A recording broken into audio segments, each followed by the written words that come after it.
Salve camaradas, tudo bem? O tema do vídeo de hoje é como foi o debate contra 20 liberais / conservadores.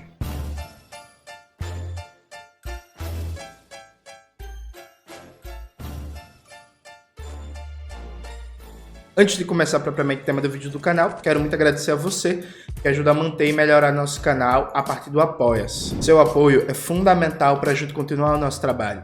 Preferir o Pix está aparecendo aqui como QR Code na tela do vídeo. Camaradas, note, ontem eu passei boa parte do meu dia em São Paulo gravando para o canal Spectrum um debate, né? Eu contra 20 conservadores / liberais. E aí, a gravação foi muito boa mesmo. Ela foi norteada a partir de 5 afirmações. Maxwell tá colocando aí na tela as 5 afirmações. Eu tô mandando para ele já agora, que é para eu não esquecer. Max, pronto. Maxwell vai colocar aí na tela para vocês, como vocês podem ver pelos temas, né?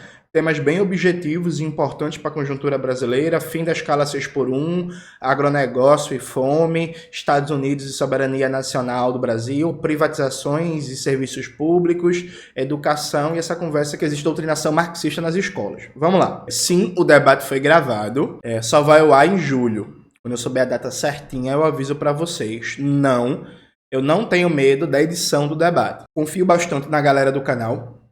Galera, muito gente boa, muito honesta. O contrato é um contrato tranquilo, tal, tá bem resguardado. Então não tem problema com a edição. Pode ter certeza que eu confio neles. E se eu for ruim, vai ser por minha responsabilidade. Não vai ser nenhuma questão da edição, não. Beleza? Eu divulguei nas redes sociais que eu tava gravando esse debate e muita gente veio criticar, dizendo que estava me submetendo a situações vexatórias e por aí vai. Vamos aqui fazer um debate que eu acho importante. Veja, por muitos anos, uma das maiores críticas que eu recebi é que meu canal seria um canal muito difícil, muito acadêmico, né? Meu canal seria um canal de um nível de complexidade maior. Dentro daquela ideia do funil do Luigi, meu canal seria um canal de topo de funil, né? E aí, beleza. Eu já debati aqui várias vezes com vocês que, para mim, meu canal é um canal fundamentalmente de propaganda, no sentido leninista do termo, que é isto, ele tem um nível, sim, de complexidade teórica maior. O que eu decidi fazer, especialmente esse ano, foi, na minha persona pública, usar mais o elemento de agitação. O que é que isso significa? Veja, meu canal, ele continua com a mesma pegada. É um canal fundamentalmente de propaganda, de formação política. É um canal que tem um nível de complexidade maior, que fala bastante de livros, de teorias, de autores, de autoras, que busca trazer um debate mais complexo. Mas, nas entrevistas, nos espaços mais amplos, nos debates, eu vou muito mais com a pegada de agitação. Eu vou numa pegada muito mais de dialogar com o senso comum imediato, com os problemas imediatos do povo brasileiro. Um debate como esse, eu contra 20 liberais, ele sim, gente, tem um aspecto de entretenimento. Isso é óbvio. Isso é óbvio. Quando você coloca uma pessoa para debater contra 20, você não está prezando pela qualidade do debate, né? Vai ter o debate, mas vai ter um elemento ali de entretenimento, especialmente pela dinâmica. Eu até brinquei com os donos do canal, meio passa ou repassa, né? Porque a galera ficava em volta de uma mesa. Aí, quando liberava para eu fazer a afirmação, né? Eu lia uma das afirmações e aí o produtor contava 1, 2, 3. Aí alguém corria para sentar na cadeira na minha frente. Quem corresse e sentasse primeiro era quem podia debater comigo. Cada um dos 20 participantes tinha 2 bandeiras, uma verde e uma vermelha. Se a pessoa que estivesse debatendo comigo estivesse indo bem, a galera sinalizava com a bandeira verde e ele podia continuar debatendo comigo. Se estivesse indo mal, a galera levantava a bandeira vermelha. 10 pessoas levantando a bandeira vermelha, a pessoa saía da cadeira, contava 1, 2, 3 e corria alguém de novo para sentar. Então tem um elemento sim de entretenimento. Tem um elemento sim de passo ou repassa, né? E programa do Gugu, de Faustão. E tudo bem, porque, repare, eu faço muitas coisas, né? Então, antes de viajar, eu estava escrevendo um capítulo do meu livro novo. Essa semana vai sair texto novo meu no Opera Mundi, né? Texto que eu debato imperialismo, dependência tecnológica, mudanças na divisão internacional do trabalho e por aí vai. Eu estou indo hoje para o CERTA, em Glória do Goitá, dar uma palestra sobre o fim da escala 6x1 e luta de classes no Brasil. Então, eu sou uma pessoa que estuda, que escreve artigo, que escreve livro, que dá curso, que dá minicurso, que participa de espaços acadêmicos e tal, mas que também está dando um pesozinho maior para uma dinâmica de agitação em espaços mais amplos, sabe? Então, sim, uma outra pessoa pode não gostar, pode achar que, sei lá, Jones, um intelectual como você não deveria se rebaixar a esses espaços. Pode ser, velho. Eu acho uma análise que não deixa de ter alguma razão, não, sabe? Não deixa de ter alguma razão, não. Só que aí vamos olhar o que é o Brasil de hoje. No Brasil de hoje, a gente tem espaços consolidados com audiência de milhões para um debate crítico? Não.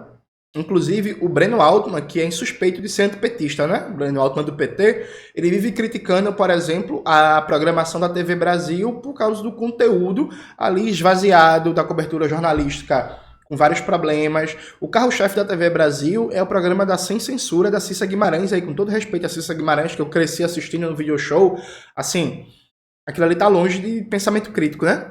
Então, assim, a gente não tem espaços consolidados no Brasil, da audiência de milhares, de milhões, para um debate crítico sobre o país, sobre os problemas do país, da economia, da política, da cultura, das relações internacionais.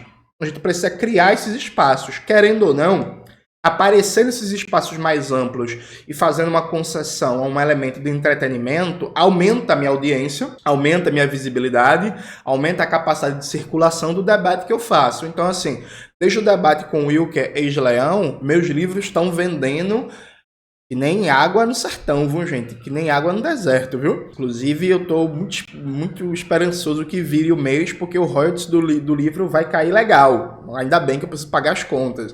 Então é isso, veja. Várias pessoas me conheceram a partir do debate com o Wilker ex-Leão. Aquilo ali foi um espaço de agitação, não de propaganda. Só que dessas milhares de pessoas novas que me conheceram, né? Meu Instagram já ganhou mais de 90 mil novos seguidores. Algumas delas, centenas, não são milhares, mas, aliás, em termos de venda de livros, é milhares. Alguns milhares de pessoas foram lá e estão comprando meus livros para ler. Então estão tendo um conteúdo mais denso, mais complexo, mais profundo, sabe?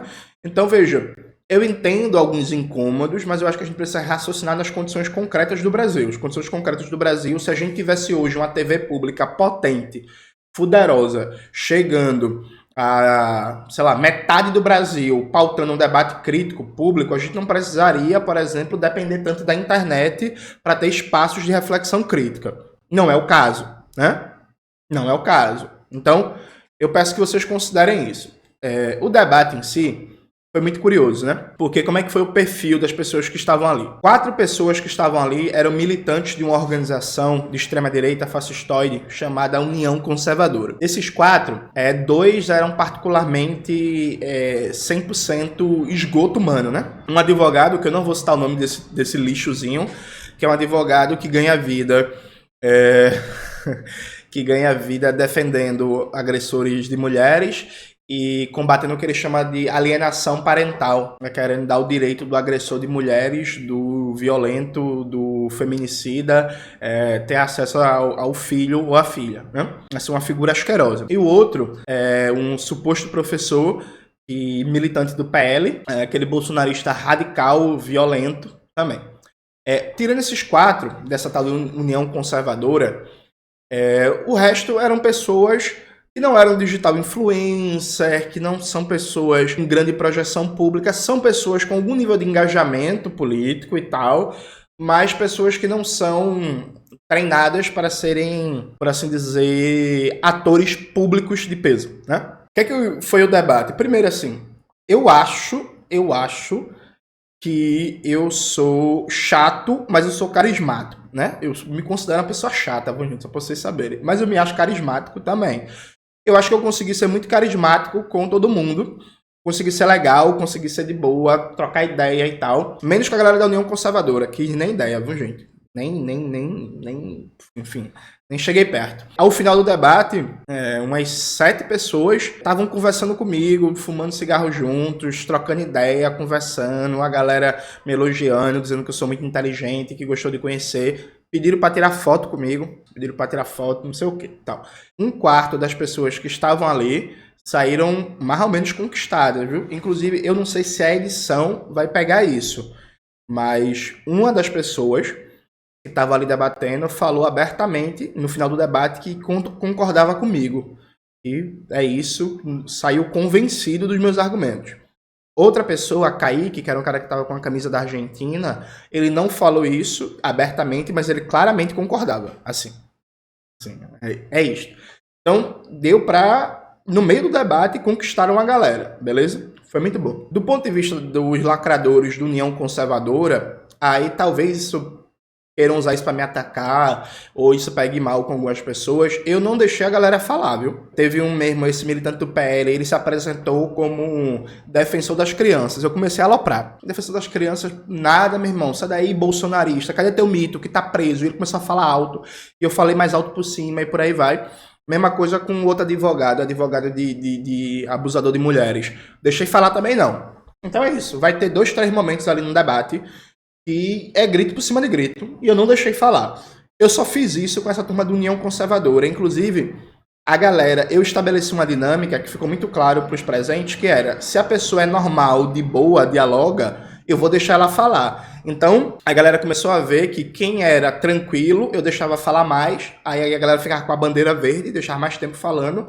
Quem era lacrador, eu começava a interromper, e ele me interrompia por cima, aumentava o tom de voz, ele aumentava por cima, e a galera aumentava logo a bandeira vermelha e saía. Tanto é assim que os membros do União Conservadora foram os que menos falaram. Então, para mim, sucesso. Tática correta.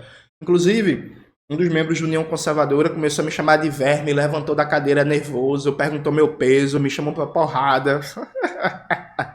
Muito bom, muito bom, muito bom. O terceiro ponto que eu achei interessante também é que muita gente me viu em debates, que eram debates com tempo de fala, debates que cada um tinha seu momento de falar e estava em dúvida se eu ia bem em debates bate-pronto, dessa coisa de interromper o outro e tal. Veja, eu acho que eu fui muito bem. E, inclusive, teve um bloco sobre educação, como vocês viram, que muita gente me criticou porque disse que no debate com o Wilker Leão eu não desconstruí essa ideia que as universidades e a educação brasileira é marxista. Esse bloco sobre educação, se existe ou não doutrinação marxista nas escolas, para mim foi meu melhor bloco, foi matador. Consegui, de verdade, assim, destruir qualquer discursozinho ceboso ou lavista de que existe doutrinação nas escolas. Para mim foi matador, matador, matador, matador, né? Agora veja, quem vai julgar isso são vocês. Eu acho que eu fui muito bem nesse debate de bate-pronto, de interrompimento, de joguinho, de não sei o que e tal. É claro que em vários momentos eu me impressionava, e aí, gente, desculpa, assim, não é arrogância não, mas eu me impressionava com a burrice em seu estado mais genuíno, assim, mais cristalino. Então, assim, vocês vão ver, quando o vídeo for ao ar, teve momentos que eu ficava chocado. Teve um momento mesmo, um debate com uma moça bem legal, inclusive, gente boa, um abraço aí pra ela, mesmo sendo direita, gente boa pra caramba, mas que ela não sabia o que era monopólio natural. E aí eu falava assim, mas não tem como ter livre concorrência no setor que é um monopólio natural. E ela começou, mas é monopólio por causa do Estado. Eu fiz, mas minha querida, não tem como ter 10 empresas que prestam serviço de metrô, por exemplo. Não dá para furar 10 túneis de metrô, não dá para colocar 10 trilhos de trem um do lado do outro para as empresas concorrerem, não. É assim, né?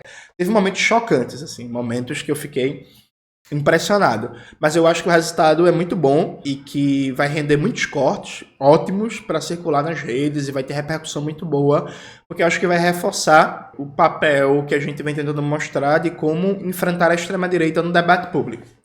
Agora, sabe o que foi que me chocou mesmo? Isso, eu tentei destacar isso durante todo o debate. Meu irmão, praticamente todos ali, praticamente todos, pelo que eu tentei perceber de campo de visão, eu tiraria 3 dessa situação, mas praticamente todos ali, pessoas que se consideram de direita, bolsonaristas, alguns liberais, conservadores.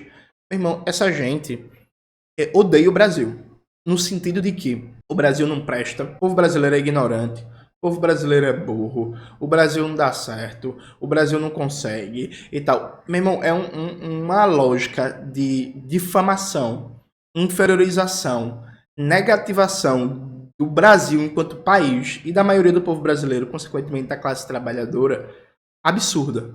Absurda. Foi chocante para mim. Inclusive, uma das pessoas que eu acho que simpatizou comigo ao final justamente simpatizou porque eu fiquei destacando isso no debate. Eu fiz, meu irmão, velho, vocês são os patriotas, vocês odeiam o Brasil, né? Teve um momento do bloco sobre o debate, o papel dos Estados Unidos no ataque à soberania nacional brasileira, né? Em que eu fiz um debate, por exemplo, sobre a apropriação dos recursos naturais brasileiros pelos monopólios estrangeiros, né? Eu falei, por exemplo, do lítio do Vale do Jequitinhonha. E falei muito também do petróleo. Bicho, os liberais conservadores, eles defenderam abertamente as empresas estrangeiras explorarem essas riquezas brasileiras. Defenderam abertamente, ó, não, deixa na mão das empresas estrangeiras. E eu ficava assim, mas peraí, ô meu patriota de meu Deus, você não é patriota? Peraí, deixa eu ver se eu tô entendendo. Você tá defendendo que a Tesla e a BYD disputem quem vai explorar o lítio do Vale do Jequitinhonha. Você é contra qualquer política nacional planejada de aproveitamento das riquezas naturais brasileiras, né? Para manter a riqueza circulando em território nacional. É isso? Aí, no caso do petróleo também. Assim, em vários momentos a galera falou assim, não, mas tem que deixar as empresas estrangeiras mesmo explorarem os poços do pré-sal, porque se for ficar na mão da Petrobras, vai ter roubo e corrupção. Assim, era esse o naipe. Teve outro momento vários momentos chocantes, né, nesse aspecto ainda. Eu destacava o tempo todo, como no caso da Enel, de São Paulo, por exemplo, quem manda da Enel é o Estado italiano. Então, uma decisão do Estado italiano de aumentar a entrada de dólares no país, né, dólares e euros no país, e melhorar a balança de pagamentos, teve como consequência reduzir o investimento em prevenção, em planejamento e manutenção na Enel em São Paulo, consequência prática começou a ter apagão. Eu fiz assim, meu irmão, vocês acham correto que a energia de São Paulo, a cidade mais importante do capitalismo brasileiro, seja controlada pelo Estado italiano, é? E a galera, sim.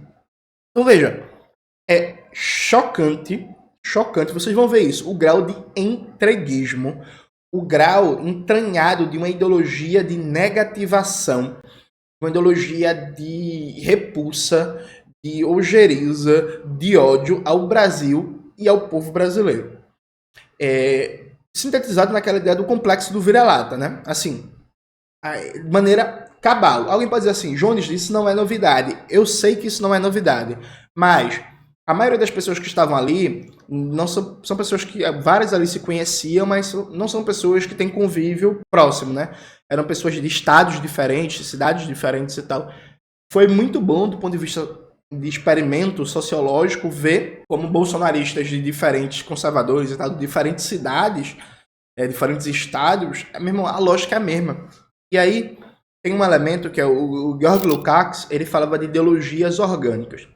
Quando você pega a história brasileira, uma corrente permanente da história brasileira, a ideia de uma negativação extrema do Brasil. Né? Essa permanência dessa ideologia é que assume várias formas a decorrer do contexto histórico. Então, se a gente volta para o final do século XIX, começo do século XX, a ideia era que o Brasil não tem como dar certo porque o Brasil é um país mestiço, porque o Brasil é um país que tem muito sangue negro, muito sangue indígena, é um país pouco branco, então o Brasil está condenado. Ainda no final do século XIX para todo o começo do século XX, o Brasil está condenado também porque o Brasil é um país tropical, e país de clima tropical não dá certo. Então tem uma ideia ali que o Brasil está condenado a ser um país bárbaro, como eram os termos da época, porque muito negro, muito indígena, porque clima tropical. E aí depois a coisa vai passando, e aí a partir dos anos 50, em particular, se forma uma nova ideologia no lugar, né? Não, o problema do Brasil é que o Brasil foi colonizado por Portugal, e existe uma herança colonial ibérica, que é o patrimonialismo, que é o jeitinho brasileiro, que o brasileiro quer sempre levar vantagem, que o brasileiro não sabe a diferença entre o público e o privado, porque aqui o brasileiro é preguiçoso, porque o brasileiro não quer trabalhar, porque o brasileiro isso, porque o brasileiro aquilo, e esse país não tem como dar certo, né? Aqui não tem como dar certo, não. E aí, essas ideologias de negativação no Brasil, elas vão se desenvolvendo, se ampliando, se sofisticando. De maneira geral, esse complexo ideológico, ele tem muito a ver com a dinâmica de acumulação capitalista estabelecida no Brasil. Repare, um país que tem no centro da sua acumulação capitalista um elemento primário exportador, ele precisa necessariamente negativar o território e o povo, dado que, na prática, as características centrais de uma acumulação centrada em atividade primária exportadora primeiro, o grosso da riqueza não fica no Brasil, então é importante não ter nenhum sentimento de fato de nacionalismo, de patriotismo no sentido econômico, de reivindicar controle nacional de riquezas, controle popular de riquezas. A riqueza não fica aqui. Além do que, atividades primárias exportadoras têm como consequência necessariamente uma série de danos, né? E aí danos de todas as formas. Dano ambiental, poluição, degradação e por aí vai. Então, assim, nenhum território passa impune, por exemplo, atividades de mineração, né? Uma desgraça. Assim como nenhum território passa impune a uma ocupação de solo baseada fundamentalmente na monocultura, né? As consequências também são evidentes. E por aí vai indo. Então, é fundamental numa acumulação primária exportadora você criar um sentido de despertencimento ao território por parte do próprio povo. Você criar um sentimento de olhar o território e olhar o povo como um mero nada, como aquilo ali é só o negócio onde eu vivo, mas eu não tenho pertencimento nenhum àquilo, eu não tenho nenhum sentido de identidade, identificação, e eu quero sair daqui o mais rápido possível, e se puder levar a minha parte do botim, eu levo, né? Então, quando Darcy Ribeiro, durante toda a sua obra, mas em particular, de maneira mais didática, no O Brasil como Problema, ele fala que a classe dominante brasileira, historicamente, vê o Brasil como uma mera feitoria para gerar riqueza e enviar para fora, a partir de ciclos permanentes de destruição, né? Destruição de pessoas e destruição do ambiente, do território brasileiro, ele está muito correto, e aí é preciso legitimar isso, né? É preciso... Veja, se você quer fazer do Brasil um mero plantio de soja, um buraco de mineração, pastagem para boi, né? E floresta morta de eucalipto, preciso que você paulatinamente vá matando qualquer sentimento de pertencimento, qualquer ideia de que, isso aqui é meu país, é aqui que eu vivo, é aqui que eu quero criar meus filhos, é aqui que eu tô, e essa porra precisa melhorar. Porque é isso. Precisa melhorar. Precisa mudar. Precisa ter uma situação diferente, porque meu pertencimento está aqui e eu não pretendo sair daqui. Pelo contrário, é fundamental que você crie cada vez mais uma utopia de que o futuro é sair do Brasil. O futuro é ir para a Europa, o futuro é conseguir ir para o Canadá, é ir para os Estados Unidos, é conseguir um emprego fora, é pensar isso aqui, inclusive, de maneira conformista. É uma merda, é horrível, a vida é trágica, e é isso mesmo. Então, muito ilustrativo quando eu falava assim, gente, o Brasil é um país petroleiro, no sentido que o Brasil é autossuficiente em petróleo. Por que a gente está importando derivados de petróleo? Por que a gente está importando gasolina e diesel? Né? Por que o brasileiro paga uma fortuna na gasolina, no óleo diesel? Sabe por que a gente não tem uma das indústrias petroquímicas mais poderosas do mundo, sendo que a gente é autossuficiente em petróleo? E a discussão da galera em nenhum momento foi reivindicar, por exemplo, um controle nacional sobre uma riqueza que é a riqueza petroleira. A reivindicação da galera foi basicamente, não, tem que deixar mesmo na mão das empresas estrangeiras, porque o brasileiro é corrupto e se entregar na mão da Petrobras, a Petrobras é um cabide de emprego, e aí é isso mesmo. Então, tem que entregar na mão da estatal da Noruega, tem que entregar na mão da estatal da China, tem que entregar na mão da estatal da Arábia Saudita, tem que entregar na mão da empresa que é privada no papel, mas na prática funciona umbilicalmente em relação com o Estado dos Estados Unidos, da Inglaterra. Teve um momento, um intervalo do debate, que a gente começou a conversar e tal.